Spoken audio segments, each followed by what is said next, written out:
শোনো বাবা, এই তোমার পার্সটা পড়ে গেছে। থ্যাংক ইউ, থ্যাংক ইউ চাচা। আপনি জানেন না আপনি আমার কত বড় উপকার করছেন। এটাতে আমার অনেক ইম্পর্টেন্ট ডকুমেন্টস আছে, আমার বিভিন্ন কার্ডস আছে। আপনাকে অনেক ধন্যবাদ। আপনি যদি আমার পার্সটা আমাকে ফেরত না দিতেন আমার অনেক বড় ক্ষতি হয়েছে। কোনো ব্যাপার না, আমি তো আপনাকে পার্স ফেরত দিলাম, অন্য কেউ হলে তো নিয়ে যেত। এটা একদম ঠিক কথা বলছেন।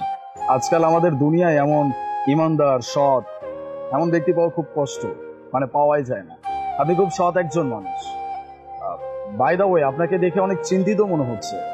কোনো কিছু নিয়ে কি আপনি টেনশনে আছেন? আপনার কোনো হেল্প লাগবে? চাইলে আমি আপনাকে হেল্প করতে পারি। টাকা পয়সা যদি লাগে আমি সেটাও আপনাকে দিচ্ছি। না না স্যার, হয়েছে কি, আমার রিক্সায় একটা ম্যাডাম আসছিল, তো ওনার কাছে টাকা ছিল না। উনি আমাকে বললো যে দাঁড়ান, আমি 5 মিনিটের মধ্যে নিয়ে আসতেছি। এখন 2 ঘন্টা হয়ে গেল, ওনাকে আর খুঁজেই পেলাম না। উনি বলছিল পাশের বিল্ডিং এ থাকেন। আশেপাশে অনেক লোককে জিজ্ঞাসা করলাম, গোলাপি রঙের জামা পরা মেয়েটা লম্বা কইরা ওরা দেখছি নাকি? সবাই বললো যে না, আমরা দেখিনি। কি বলতেছেন? আমাদের সোসাইটিতে এমন বেয়াদব মেয়ে, এরকম একটা অমানবিক আচরণ করার মতো মানুষ আছে?